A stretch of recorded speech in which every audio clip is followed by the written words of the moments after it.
umat yang adil, umat yang al-khaira, umat yang terpilih. Kalau terpilih itu unggul dalam segala hal. Adil itu orang yang selalu bersifat bijaksana, selalu kalau ada hal-hal itu dicari titik temunya, itu adil. Kalau kita suka pada seseorang, di saat dia salah, kesukaan kita tidak menghalangi kita untuk meluruskan dia. Atau sebaliknya, ketika ada orang yang kita benci dan dia berbuat baik, kita harus mengakui kebaikan itu.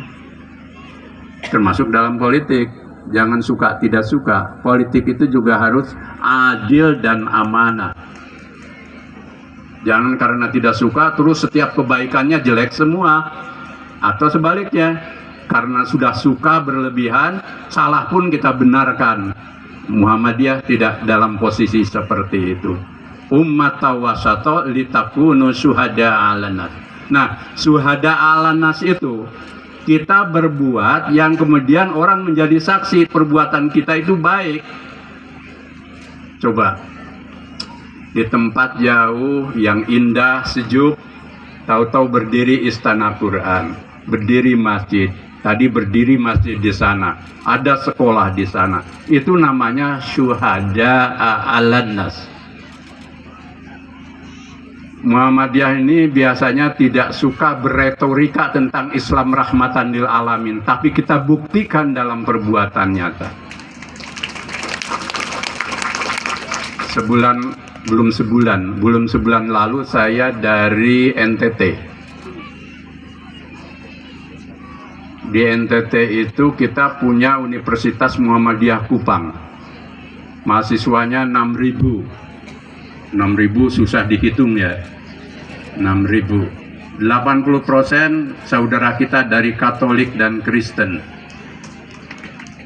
Dan mereka juga memperoleh kebebasan untuk beribadah sesuai dengan agamanya di kampus kita, di samping kita punya masjid.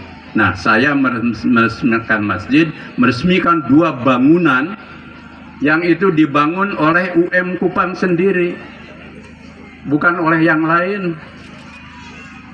Muhammadiyah ini alhamdulillah ketika ada bantuan kita gunakan. Kalau dibantu 500 juta, itu jadinya 1 miliar Pak, insya Allah. Tidak pernah jadi kurang. Dan kita kalau minta nggak pernah maksa. Ya. Tapi kita lebih mandiri. Coba bayangkan, UM Kupang bisa bangun 2 bangunan 7 lantai dan 6 lantai. Tinggi loh 7 lantai itu. Kalau naik itu ibu Aisyah mesti capek, bapak-bapak juga mesti capek itu kan. 7 lantai. Bukan hanya itu, kita punya desa binaan di namanya Teliu. Teliu itu satu desa di Timur Tengah Selatan. Saya pernah ke sana. Perjalanan itu 6 jam, 1 lewat, bolak-balik 12 jam. Dan kalau malam itu nggak jelas nasibnya. Nah, di sana itu kita bangun sekolah. Dan masyarakat setempat itu kalau sekolah asalnya jauh harus jalan kaki 7 km, bolak-balik 14 km. Setelah Muhammadiyah bikin sekolah, masyarakat setempat senang. Mayoritas di sana Katolik. Nah, setelah kita bangun itu, kita didik mereka juga untuk pertanian. Nah, yang luar biasa lagi, kita bikin teknologi yang bisa bikin sumber air dengan teknologi. Alhamdulillah sekarang dapat sumber air yang luar biasa, bisa mengalir bukan hanya di desa itu, sampai ke desa-desa sekitar. Karena perbuatan baik itu, ada tokoh dan agnia dari Katolik, Kristen apa Katolik lupa saya, itu kemudian menghibahkan lahannya sekitar 7 hektar kepada Muhammadiyah. Coba bayangkan, mau ngejelasin apa lagi soal pluralisme. Tapi memang Muhammadiyah tuh jarang gembar-gembor ini kelirunya itu. Karena dulu diajari sedikit bicara banyak bekerja. Akhirnya yang banyak bekerja itu jarang bicara, yang banyak saya teruskan. Jadi, tapi nggak apa-apa, itulah Muhammadiyah. Kata pepatah itu kan lisanul hal absahu min lisanil maqal. Perbuatan itu jauh lebih valid, lebih bisa disaksikan orang dan menjadi syuhada ala nas dibanding dengan pernyataan. Jadi kita jarang bicara pluralisme, Islam rahmatan lil alamin, tapi kita praktekkan dalam kehidupan. Sehingga alhamdulillah sekarang kita punya 173 perguruan tinggi Muhammadiyah termasuk UMY. Dan itu kampus beneran, bukan kampus-kampusan. Dan bangunnya juga tidak minta, kita bangun sendiri. Maka saya sering menyampaikan, Muhammadiyah jangan jadi benalu pada negara, ringankan tugas negara. Tapi negara juga berbuat baik akhirnya, karena apa? Tahu bahwa Muhammadiyah itu membantu untuk masyarakat, bukan untuk diri.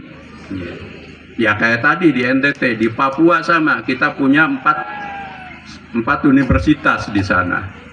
Dan bagus-bagus, Universitas Muhammadiyah Sorong itu mahasiswanya 7.000-an. Dan itu dari bawah lalu jadi besar. Nah, dari 173 itu alhamdulillah sekarang kita punya satu di Malaysia, University Muhammadiyah Malaysia. Dan itu juga punya Muhammadiyah, bahkan Raja Perlis membantu kita. Sampai launchingnya bersama Raja Perlis kemarin. Sebulan lalu kami ke sana. Kita bikin ribuan sekolah termasuk TK Aba, PAUD itu kan sudah 23 ribuan ya. Bagi yang kurang percaya monggo hitung sendiri ya. Satu, bahkan kita punya TK Aba di Kairo. Dan PP Muhammadiyah membangun gedung dakwah di Kairo. Markas Ad-Dakwah Muhammadiyah di Kairo. Itu juga hasil bangunan sendiri. Lalu kita nyebrang ke Australia. Kita punya 2 lahan, kita beli juga dengan uang sendiri. 11 hektar di Narre-Warren, Melbourne. 2 hektar di Melton. Sudah ada bangunannya. Alhamdulillah kita beli sekolah di sana.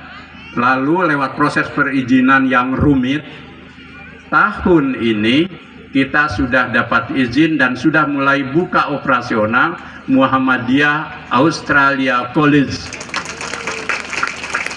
Bahkan karena sesuai dengan standar Australia, sepenuhnya sekarang disubsidi oleh pemerintah setempat. Nah, ini Islam rahmatan lil alamin untuk kemajuan tadi semesta. Jadi kalau dalam lagu Muktamar itu majukan Indonesia, cerahkan semesta, itu bukan sekedar lagu, tapi itu cermin dari Muhammadiyah. Yang berikutnya, maka saya pesan nanti termasuk pondok pesantren ini, jadilah pondok pesantren Islam berkemajuan. Coba ada di bukit yang indah, gitu ya, bangunannya bagus. Nanti juga lulusannya itu akhlaknya mulia, selalu birrul walidain pada kedua orang tua, tapi otaknya cerdas, pikirannya maju, ilmunya banyak, punya keahlian, dan satu lagi, dia selalu menjadi khairun nas anfa'uhum linnas. Jangan setback itu kembali ke belakang. Saya percaya, ketua PDM ini, kita bikin pondok-pondok pesantren bukan untuk kembali ke masa lalu, pesantren yang tertinggal. Saya dulu lulusan pesantren juga, tapi masih pesantren tradisional. Kalau pesantren tradisional itu dulu wudhu aja di satu kolam yang sama. Akibatnya kalau satu kena gudigen, yang lain kena semua. Dan itu bangga sebagai salah satu ciri dari santri. Tidak itu. Pesantren Muhammadiyah harus bersih. Dulu anti ilmu pengetahuan. Karena man tasyabbaha biqaumin fahuwa minhum. Kita ajarkan ilmu pengetahuan. Sampai kata Kiai Dahlan bahwa ilmu agama, ilmu umum itu satu kesatuan. Yang dia sebut ilmu teoritis, ilmu praktis pun satu kesatuan. Dan itu yang membawa peradaban maju.